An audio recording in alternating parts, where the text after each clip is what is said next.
अरमान और अभीरा एक दूसरे को अंगूठी पहनाने ही वाले होते हैं कि तभी वहां मायरा पहुंच जाती है।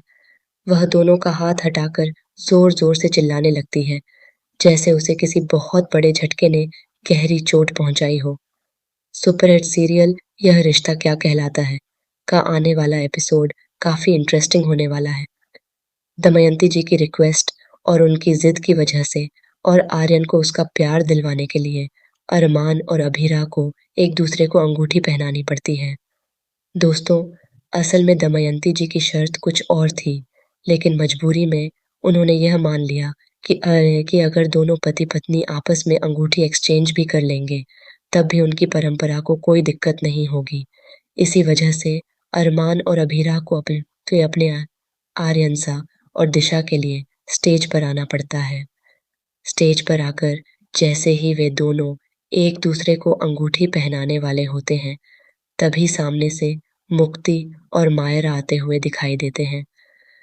मायरा जैसे ही अभीरा को अरमान के सामने देखती है, उसके पैरों तले जमीन खिसक जाती है। वह दौड़कर स्टेज पर जाती है, दोनों का हाथ अलग करती है और रोते चिल्लाते हुए वहां से भाग जाती है। अब सीरियल यह रिश्ता क्या कहलाता है में इस इंटरेस्टिंग ट्विस्ट का क्या नतीजा होगा? क्या टूट जाएगी आर्यन शाह और दिशा की शादी? क्या दमयंती जी के सामने अरमान और अभीरा का सच आ जाएगा? और क्या होगा जब दमयंती जी को यह पता चलेगा कि अरमान और अभीरा एक दूसरे के साथ नहीं हैं, बल्कि आर्यन शाह और दिशा की शादी के लिए ही दोनों ने यह सब नाटक किया था? दोस्तों, आपको बता दें कि अरमान ने मायरा को फ़ोन करके मना कर दिया था कि वह अपने चाचू सा की वेडिंग अटेंड नहीं कर सकती। लेकिन मायरा कहाँ मानने वाली थी। उसने मुक्ति के साथ मिलकर प्लान बना लिया कि वह अपने चाचू की शादी में ज़रूर जाएगी। वहाँ जाकर उनका मकसद पूरा होगा, यानी अपने पेरेंट्स की मैच मेकिंग करना। दोनों इस बात से अनजान होते हैं कि उनके पेरेंट्स तो पहले से ही एक ही हैं। वे दोनों शादी में पहुंच जाते हैं। वहां मायरा की हालत देखकर मुक्ति भी शॉक में चली जाती है। अरमान और अभीरा को साथ में देखते ही मुक्ति का ट्रॉमा भी ट्रिगर हो जाता है। उसे डॉक्टर की वह बात याद आ जाती है, जिसमें डॉक्टर ने पहले ही कहा था कि अगर मुक्ति के सामने पुरानी बातें, पुरानी सिचुएशन या कुछ खास लोग आ जाएंगे, तो उसे अटैक आ सकता है। इस बार भी वही होता है।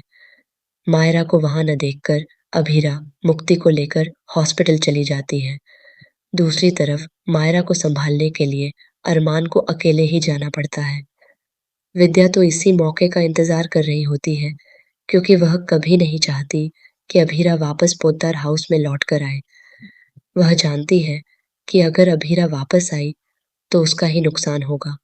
विद्या को यह भी पता है कि उसने अरमान और अभीरा के बीच जो दूरियां पैदा की हैं, उसकी वजह से अरमान उसे कभी माफ नहीं करेगा। और जिस दिन मायरा को यह सच पता चल जाएगा कि उसकी दादी की वजह से ही वह अपनी माँ से इतने सालों तक अलग रही और अपनी ही माँ से नफरत करती रही, उस दिन वह अपनी दादी को भी नहीं छोड़ेगी। दोस्तों, जैसा कि आपने देखा है, दादी सा और विद्या बहुत समय से यह सब करते आ रहे हैं, लेकिन इस बार की कहानी में एक और बड़ा ट्विस्ट है। विद्या चाहती है कि वह अकेले ही सब कुछ मैनेज करे, जबकि दादी सा पहले से ही लड़की यानी अभीरा के पक्ष में खड़ी हैं। अब देखना यह होगा कि जब अरमान और अभीरा का सच सबके सामने आएगा, तो दमयंती जी क्या फैसला लेंगी? क्या वह आर्यन शाह और दिशा का रिश्ता होने देंगी? और अगर नहीं होने देंगी, तो अभीरा उनका भरोसा जीतने के लिए क्या करेगी? आपको क्या लगता है आगे कहानी में क्या होने वाला है? कमेंट बॉक्स में ज़रूर बताइए। और ऐसे ही धमाकेदार ट्विस्ट जानने के लिए चैनल को सब्सक्राइब करना बिल्कुल ना भूलें।